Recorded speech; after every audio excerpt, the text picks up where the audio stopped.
What do you think your like late friend Simone would say about the music you're making today? I think she'd be really proud.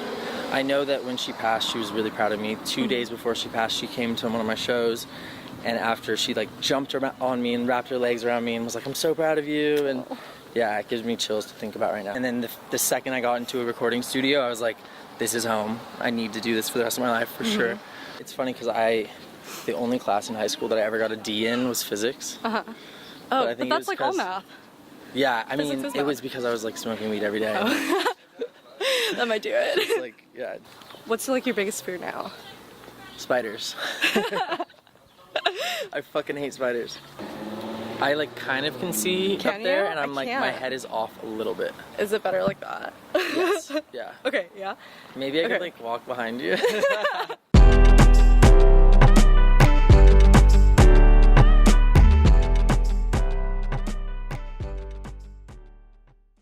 Hi guys, it's Laura for Sidewalk Talk, and I'm here with SARO today.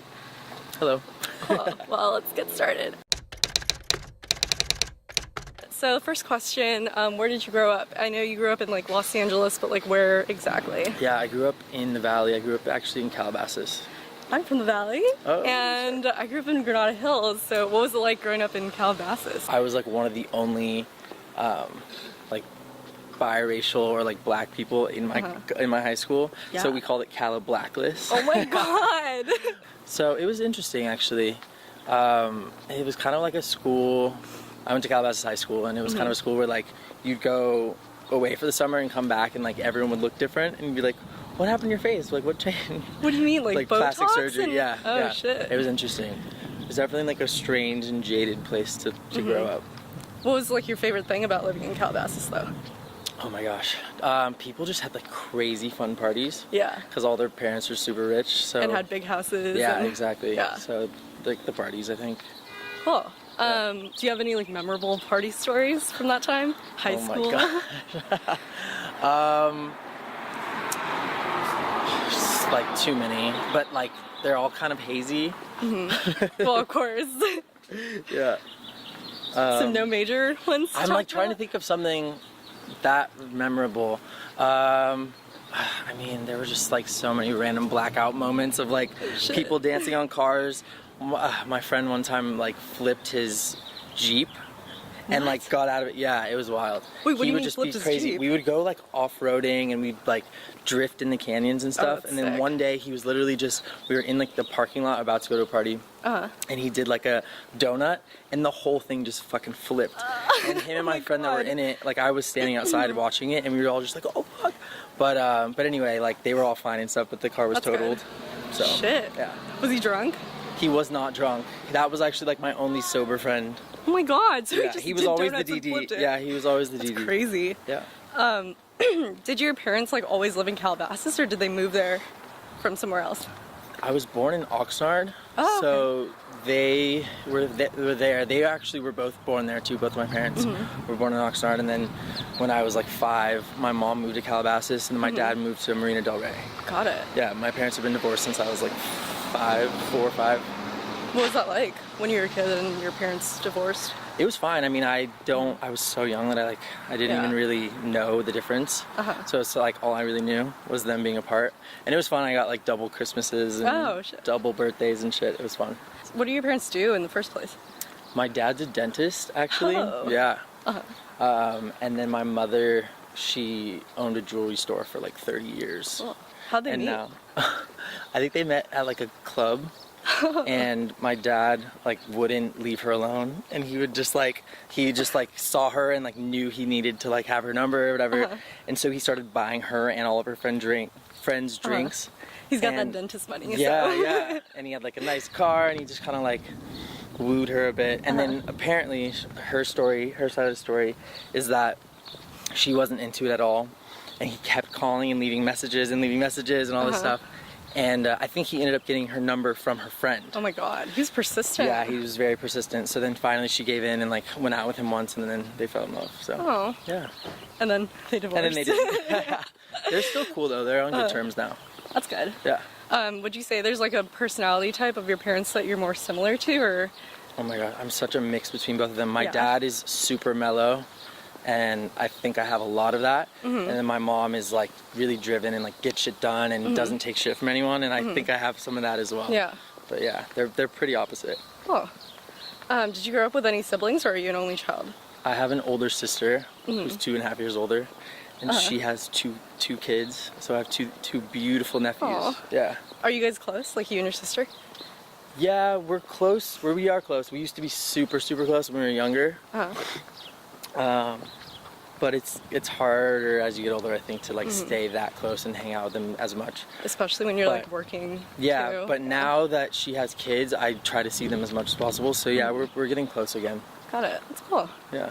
And then I know that when you were like younger, your parents were playing like Gloria Estefan and like Luther Vandross, Michael Jackson, and like mine too.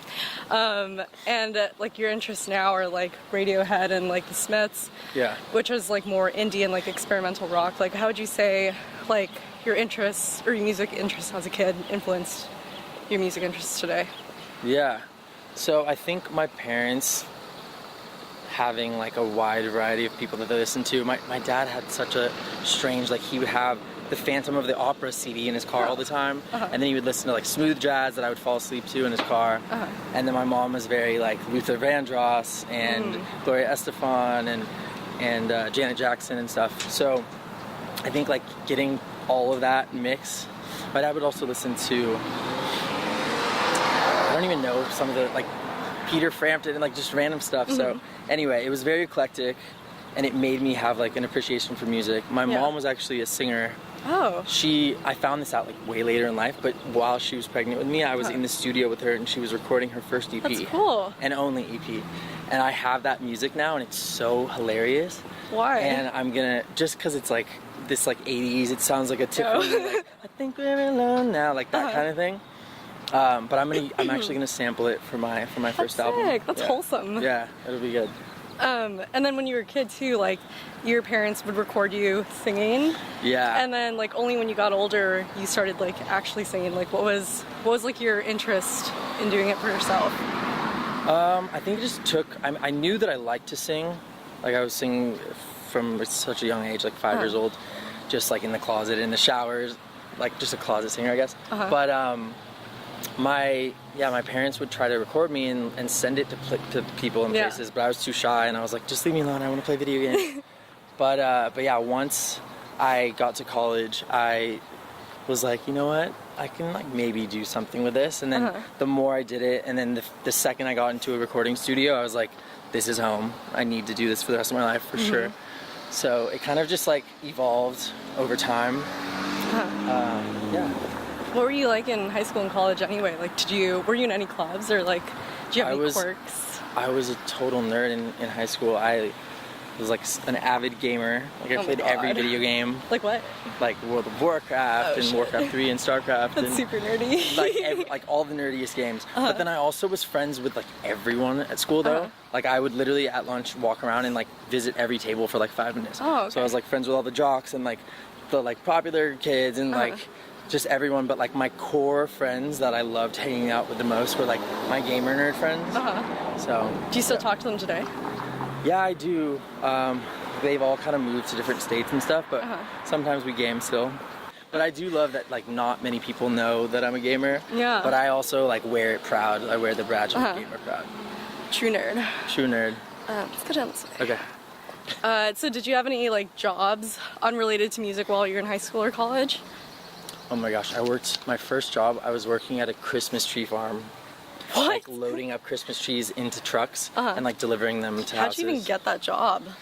Some of my friends were working there the year before, and they're like, come work here, like it makes a lot of money, and it was chill. Did it make a lot of money? I think so, yeah. Cause it's like Calabasas, so people tipped really well. Just tip you a fat like 50 or something? Yeah. Did you work any other jobs? I worked for an architecture firm in college. Oh. Strangely enough, yeah, just like receptionist kind of thing. Why'd you choose that job? It was just something that like kind of fell into my lap. As a kid, I wanted to be an architect. Like in my mind, I was like, I want to be an architect. But I knew already in college that I didn't want to do that, but I still took that job, and it was interesting. It was cool. And then speaking of college, you went to UCSB, I super did. party school. Go Gauchos, yeah. Why'd you choose to study like business econ? Because I had no idea what the fuck I wanted to do. Really? Yeah, so That's that was kind funny. of like the default, like, oh, I'll do business. I feel like most people, when they have like no idea what they're doing, they're studying comms, I know, yeah. which I did. Yeah, to me it was like, I don't know what I want to do, but I also kind of like want it to be a little more focused. Yeah. I don't know, and I'm good at math, so that was kind of why I chose Mm-hmm. that. It's funny because the only class in high school that I ever got a D in was physics. Oh, I but think it that's was like all 'cause- math. Yeah, I Physics mean, is it math. was because I was like smoking weed every day. That might do it. Like, yeah, didn't ever go to class. But yeah, so I think that experience made me like think that I wasn't good at science. So I just stuck to like calculus and business and accounting. Like when you got older, like high school, college-ish area, when you got into the studio, like you realized like, oh, I want to do this. Like, was that like the moment you realized like this is a viable career path instead of continuing in business? I mean, it's funny because like I wasn't even thinking about career paths. I was just thinking about what I wanted to do, kind of, or like what I enjoyed doing at the time. Yeah. And yeah, it's just I had a job working for a movie producer out here in LA right after college. Yeah. And during that time, I started working with producers and just writing songs. And I had no idea what like the direction of the music was going to be or anything, but I just knew I loved that and exploring that side of like my creativity and like singing and writing. So it just kind of was the only thing driving me at the time. So I just pursued it. So you've like always pretty much had like a creative like bug like pushing you, because like architecture is like, it's still creative, and Yeah, like music totally. is creative. Yeah, Interesting. I guess so. How did you even start putting like music out? So my first project was called Evan Mellows. Yeah. And I basically was like working on music for like that Evan Mellows project for a while. And I met David Burris, who's my producer now for all of the music I make. And we just made a couple of songs and I loved all of them. So I was like, fuck, let's just put it out. And we were about to, and then my best friend passed away. Yeah. And so I kind of like cleaned the slate and took everything down and started over, and then I, needed a new name as well with that. So then that's when the SARO project started. Yeah. Got it. Were you putting like music out on like SoundCloud and like YouTube, or Yeah. like what was your? So it was like SoundCloud. It's definitely like the first couple songs were just SoundCloud. And then I like realized that I could get stuff on iTunes. Yeah. And then Spotify came, and then it just kind of became easier to be an indie artist. Like TuneCore, putting stuff out, and then like I remember it was like such a struggle because I didn't have any money. Yeah. So finding like a PR company that would work with me for free or for like next to nothing was really tough. Yeah. But yeah, we just like hustled to get shit done. Yeah. Yeah. I mean, what else can you do? What else can you do?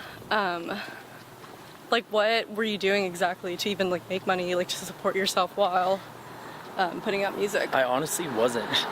So were you just like I broke? had that job working for the movie producer, but then I quit that when I like just thought it was taking too much time away from the music. So yeah, I was just broke. I was like couch surfing. Yeah. Luckily I have my parents both living in LA, so like I would occasionally stay with them. Yeah, but I was just kind of like drifting along just for the art, like to be able to just focus all my time on that. Well, you're lucky that you had like family to support you. That is, yeah, a really huge part of it. And then I also read like you were like sleeping in the studio too at that point. Yeah, there were nights where I was sleeping in the studio. There were nights where like a couple of nights where I slept in my car, where just like for whatever reason I couldn't stay at a parent's house or like none of my friends. So yeah, I mean, it's funny because I say that I was like homeless for like years, and I technically was. Yeah. But I was kind of doing it in a lavish way.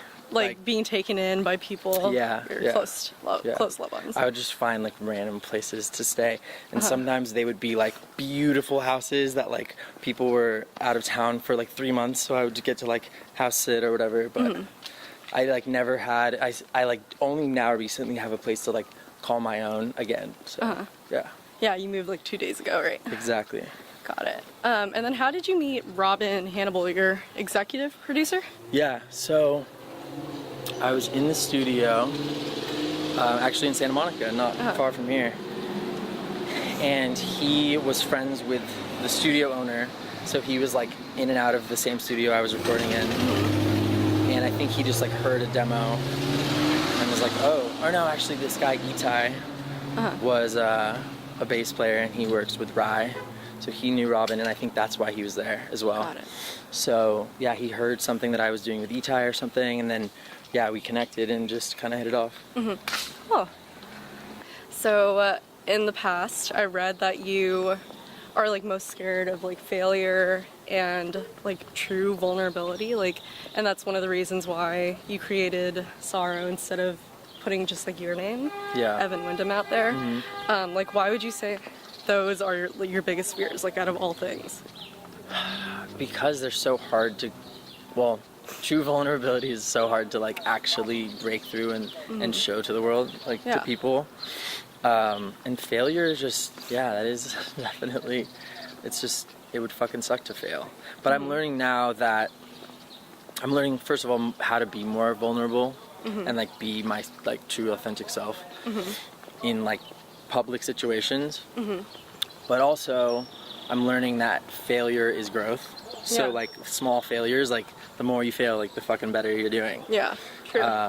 So yeah, I'm like less, when I wrote that in the interview or said that or whatever, I've kind of grown since then, I think. When actually, like, what's like your biggest fear now? Spiders. I fucking hate spiders. Do you have like a lot of spiders in your apartment, or you've only recently moved? I do not. But yeah, if I see a spider, like I'm burning the whole place down. Like I won't sleep there. It runs away, you're gone. Yeah. Like, see, I can do snakes and I can do sharks. Like I surf sometimes, and I'm like never afraid of. I've never seen a shark, but like I'm not afraid. If I did, I think I'd like, my heart might race or something, but I'd be fine. how do you know that though? Like if you're in the water and like a big ass shark is coming at you, I feel like you'd be kind of afraid. Yeah, I mean, it would just never deter me from getting in the water, basically. That's true. Like, people ask me, like, why do you, like, when you're surfing, aren't you afraid that, like, a shark? I'm like, no. You can't be afraid of that. More people die from, like, lightning strikes than shark attacks, honestly. How, like, when did you even start surfing? The first time I ever surfed, I was, like, 7 with my cousins, and I kind of was, like, a natural and just kind of got up. And now I just surf in Topanga with friends once in a while. I'm not, like, great at it, but it's really nice to get out there and clear your head and just float around. Yeah. Also, like, another thing that's like been mentioned in magazines and different publications is like your sexual identity. Like, what was it like bringing something that you can know, like, you know, is considered private information and making it something that's public? Yeah, so I mean, I always kind of avoided talking about sexuality because it's just kind of like I never wanted to be put in a box. But the more I feel like I can like talk about it and just be fully open, like the more I can kind of say exactly what I want in my music and also just like inspire others to like live their truths. But I think that putting yourself in the box of like a binary sexuality is a little bit dated, and I like think of myself as fluid, a little more fluid sexually now, because I've tried to put myself in boxes before and then I've proven myself wrong. So why even do that to yourself? It's 2019. It's 2019. Time to stop Fuck with all who these you labels. want. Yeah, true. And then also kind of like related to like all the surfing that you do, like I've noticed in your videos that you have like a lot of nature, like the ocean and the beach, and like also like forests, and then a lot of your themes are like on femininity with like the naked body, and like even your voice is pretty androgynous sounding sometimes. Yeah. So I was just wondering like why you choose to incorporate those themes. So I just think that nature and nudity is like the most timeless. There's the most timeless things that you can use. So that's kind of why. And another reason why I'm always naked is because back then, like, I had no budgets for clothes. So I was just like, fuck it, I'm just gonna Why be not naked. just wear normal clothes then instead of being naked? Sometimes I would wear just like a black shirt or pants or whatever. But I mean, nudity to me is just like more interesting.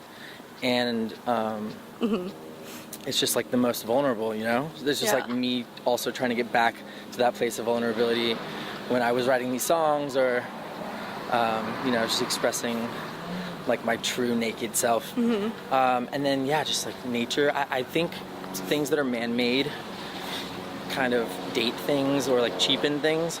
So that's why I kind of always try to keep man-made out of my visuals for the most part. I think like now I'm opening up more to like including more man-made stuff, but nature's always been my first love. So what are your goals anyway with like your new music videos and making them? I just want to make stuff that's really beautiful and timeless and kind of like pushes the envelope. Yeah. I think that my visuals that are going to be coming out soon are going to kind of like push things even a little further than my last ones, which I'm really excited about. And kind of just get a little more queer as well. Yes, I'm here for it. Yes. And then also on that note, like I was reading about like different influences you have, and like Ren Hang, his photography, and then like Haruki Murakami, his writing. Yes. Like, do you incorporate any of like your influences with those like artistic mediums into like your own work? I mean, I think they definitely all play a part, because it's just like everything you consume as an artist kind of like gets put away somewhere and like comes out. So I think that both of those people have been major influences on my work in the past couple of years, because those are some of my favorites. I mean, I have a endless number of like photographers that I love, and poets and all this stuff. So I think that, it's like you are a product of what you consume. Yeah, totally. So yeah, I love consuming other art so that I can kind of like grow my own in a way. Who's your favorite photographer and writer right now? That's a good question. Let's see. I think his name is Asger Carlson. This is my favorite photographer. He takes body shapes and like makes them, he like transposes them to be like strange, continuous like forms. I mean, I honestly am thinking like musically. I love Robert Alphonse. Who's that? He goes by Trust. TR-/ST. I love his writing style so much. Why? Because it's like very plainly stated, but it's also like complex, and it like paints this picture of like queerness and like the modern age. I mean, I read into the lyrics like pretty deeply sometimes, so I don't know exactly what he was meaning with his lyrics, but that's what I get from them. Got it. Yeah. Cool. And then like moving forward, you created your own label, Mateo Sound. How do you think making your own label like changed your growth as an artist, or like influences how far you grow? That's a good question. I think that it allows you to kind of stay focused on the art and like doing exactly what you want. It kind of stops other outside influences from changing what you're doing. So it kind of just like allows you the freedom to be experimental still, and because you're your own boss. Yeah, pretty much. exactly. But then it also adds a lot of other challenges. Yeah. But yeah, I definitely wouldn't do anything different. Yeah? Yeah. What's like the best part about it? Definitely just like, being your own boss and getting to call the shots and just staying true to your vision and not being like swayed by outside financial influences and such. Makes sense. And then, so just thinking about like your career trajectory, first you put out your EP in 2016, and then you were performing with like Miguel, BJ the Chicago Kid, and then you were also with Vallis Alps and Flight Facilities, and then you also performed at Bonnaroo. Like, what would you say is like the highlight of your career? And if not one of those, like what is? It's so funny because like a lot of the shows were really so amazing, but my favorite shows that I've ever played were like college, really intimate like college shows. where like the audience is so invested, and it's just like you're going into this maybe like smaller college town where they don't get to see so many artists, so they're just so stoked to have you, and they really participate, and like I can jump off stage and like be in the middle of them, and we're all just kind of like having this beautiful moment together. Whether like sometimes when you're at a festival or like somewhere in LA, people are a little more jaded, so they're like used to seeing bands every day, so you don't quite get that level of attention or vulnerability from them. So like even with like shows and performing, like outside of just like your own making music, like you really do value that intimacy. I do. I think like the highlight of like my career is being able to really connect with people on a musical level, and like just like get to fucking dance with them and like hear how they've connected with my music in any way. That makes sense. Have you had any like really good fan stories or like people reaching out to you about like how your music has affected them? I mean, all the time. I mean, there have been some pretty like deep ones where people say that like a song of mine like saved their lives. Oh, shit. Yeah, which is kind of just makes my heart kind of skip a little bit, but it just makes me feel like I'm doing the right thing, and just makes me, you know, it's fucking hard to make music. Yeah. It's a really hard industry to be in, but it just keeps me going to know that that people are connecting and that it's helping them in any way. Because it's also helping me. It's like my main form of therapy. Yeah. So. To like really get your feelings out. Exactly. Actually, on that note, like, what do you think your like late friend Simone would say about the music you're making today? I think she'd be really proud. I know that when she passed, she was really proud of me. 2 days before she passed, she came to one of my shows, and after she like jumped on me and wrapped her legs around me and was like, "I'm so proud of you." And yeah, it gives me chills to think about right now. But I think she'd be really proud that I'm still sticking with it. And if she was still alive, I'm sure she'd be killing it, and we would have collaborated on so many things. So I really miss her. Do you do anything to like honor her like memory today, or? Honestly, a little piece of her is in every song I've ever written. Really? Yeah, whether it's like a word or a line or a melody or a something. Yeah. Even with like the wound being like pretty much closed? The wound will never really fully be closed. There's certain things that remind me of her all the time. Naturally. But yeah, I've definitely come a long way where it's like doesn't affect me as deeply. And I understand like that loss is inevitable. But yeah, I think she'll always be a part of me. Yeah. Well, at least you're like in a better place too now, like having like processed those feelings, and like you're not as I mean, honestly, writing about them endlessly has really been the savior. Yeah. Actually, like on that note too, like so you created SARO out of like what happened with Simone. Like, do you think you would ever change your name again? No, I don't think so. I think that other future projects, maybe if I'm collaborating with someone on multiple songs, we would have like a joint name or something, but for me and my solo project, I think SARO is it. It's just fitting. Yeah. Okay, so we're on an iPhone now because the camera stopped working. Yeah, can you tell me about how your music has changed from the time when you started compared to now? Yeah, I think to me it honestly feels like it's the same because my process hasn't changed that much.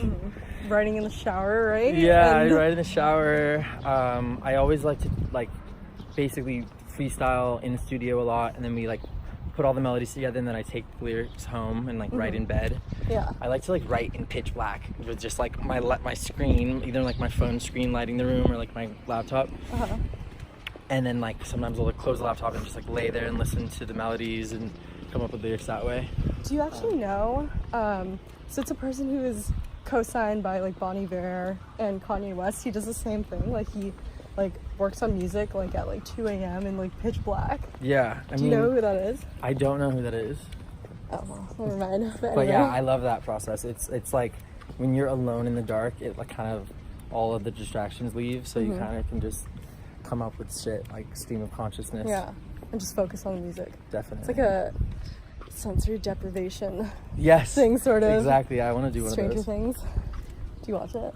I watched the first 2 seasons, which I think that maybe that's all that exists. But yeah, I like. Oh fuck yes. Game of Thrones. Are you watching it tomorrow? Of course, yeah. I'm diehard. I literally have been watching Game of Thrones since the first day it aired. Really? Damn. Wait, did you read I'm the a day books? one. Like, how'd you know? No, I saw like random posters or billboards about it, and I was like, that looks like some shit I would fuck with. So I watched it like the day it aired and have been like stoked on it ever since. Do you think that's related to you being super nerdy? Like all Yes. this medieval shit? Definitely. Like I saw like something about a White Walker, like or demons or something, and it just looked medieval and looked cool. Like, how would you say you've changed, like, yourself Yeah. in the past couple of years compared to now? I think I've like learned to be a little bit more open about subject matter. Like this new body of work is the first time that I've used like male pronouns when describing like love interests or just like the subjects of my songs, which is like just kind of so refreshing to me. And I feel like I've finally gotten to a place where like that makes sense for me now. I wonder if like Frank Ocean felt the same, like when he was using like all female pronouns before, and then like with Forrest Gump, like started using male ones. Like I wonder if that was like super liberating for him too. I'm sure it was. Yeah. Well, and then could you tell me about like what you think are some of like the most major challenges you faced in your life? Like we talked a little before about like being biracial and then being gay. Like could you tell me more about that, or having a not heterosexual identity? Totally. I think it's kind of tough, and it's something that I don't like to like highlight so much because I know that a lot of people have it much more difficult. But yeah, like being biracial, it's kind of like you're in between two things. So you don't really fully fit in with like the black side, or you don't fully fit in with the white side. You're kind of always in the middle. So I have like a lot of biracial friends because we kind of all can kind of come together on that point. But it's also something where I don't feel super comfortable like complaining about it because I do feel like there is some privilege in like having like that whiteness. Like for example, some of my like family members who are like darker skinned might have a little bit harder of a time in life in general, and I'm very aware of that. So it's hard to complain about like being biracial and not fitting in when like, you know, they're going through way different trials and tribulations. Which isn't to like minimize your own, because definitely like also half Asians, like not the same kind of experience, but like half Asians feel like they don't fit in one kind of, I feel like that's just like something that happens with being biracial. Like you never feel like you're 100% supported by either group. It's like a different type of marginalization. Totally. But yeah. And what would you say is how you describe love? I am such a like pessimist about love. Why? Because I just think that it's I think that everyone has this fairy tale love like idealization that like they're gonna be swept off their feet and they're gonna be in love with this one person forever. But to me it's something that's so fleeting. So it's like you kind of have to take it day by day, and if you find it, then you find it, and if you don't, then you don't. But I mean, all my friends like think that I'm kind of like a love Grinch. Love Grinch? Because I just like, it was something that I never really believed in until kind of recently. But I'm still a little bit jaded, and I think that, you know, especially in LA, things kind of come and go so quickly. Yeah, love is fucking strange. I don't know, I'm still figuring it out. What was it that like made you open up more to it in the most recent couple of days? Just kind of like starting to feel that emotion for someone, like for the first time ever. First time ever? Yeah, first time ever. What's so special about this person? I don't know. Honestly, that's what I can't put my finger on either. Like all over the years, I like thought that I maybe was in love, but then I was like, no, that wasn't. And this time, right now, I think that it is. So, I mean, who knows? Maybe I'll have a different outlook on it tomorrow, but. Got it. And then last question, which is actually kind of interesting because I've read before that you don't believe like anything lasts forever, and like nothing is permanent. So what do you want to be remembered for? I want to be remembered for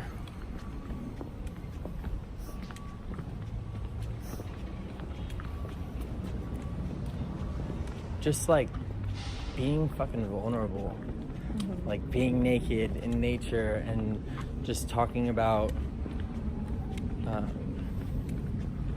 just openness and sexuality and relationships and love and lovelessness, love and the lack thereof. Yeah, I mean, I would love to just have people connect with my music and for it to have a lasting impression on them. That's awesome. Okay, well, thanks for joining us on Sidewalk Talk. Thank you. Thanks.